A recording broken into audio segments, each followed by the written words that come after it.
Decline is rarely noticed while it is happening.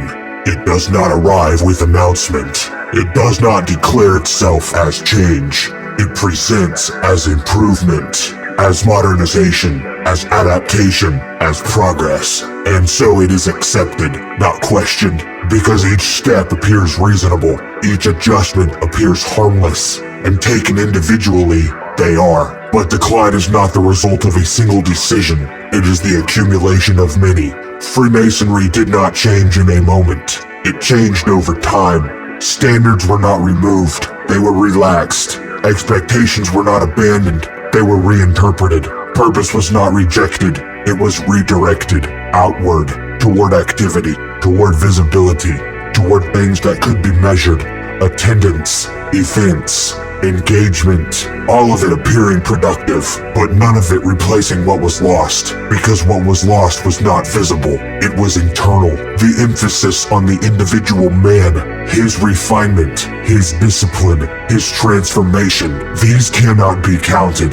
They cannot be displayed, and so they were deprioritized, not intentionally, but inevitably, because what is not measured is often overlooked, and what is overlooked eventually fades. This is how the shift occurred, not through opposition, but through substitution. Freemasonry was not removed, it was replaced by something that looked similar. A structure remained, a name remained, a set of familiar actions remained, but the center had changed, and because the change was gradual, it was not recognized. Each generation inherited what was given to them, and assumed that it was correct, that it was complete, that it was what it had always been.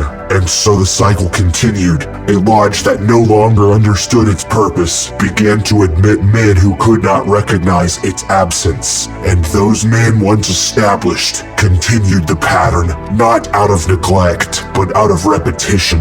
This is how decline sustains itself, through inheritance, not of knowledge, but of assumption. The ancient does not reject the past, he studies it. Not to preserve it blindly, but to understand where it diverged, because decline is not corrected by continuing forward. It is corrected by recognizing the point of departure and choosing to return. This is not regression, it is realignment, a restoration of what was intended, because not all change is improvement, and not all tradition is outdated. Some things endure because they are correct, and when those things are altered, the result is not evolution. It is loss. The question then becomes, at what point does a lodge acknowledge that something has been lost? At what point does it recognize that activity has replaced purpose, that structure has replaced substance, and that the men within it are no longer being shaped, but simply gathered? This is the moment of awareness, the moment where decline can no longer be ignored, and once seen, it cannot be unseen. From this point forward, a decision must be made: continue as it is, or return to what it was meant to be. Because decline does not stop on its own, it continues until something intervenes.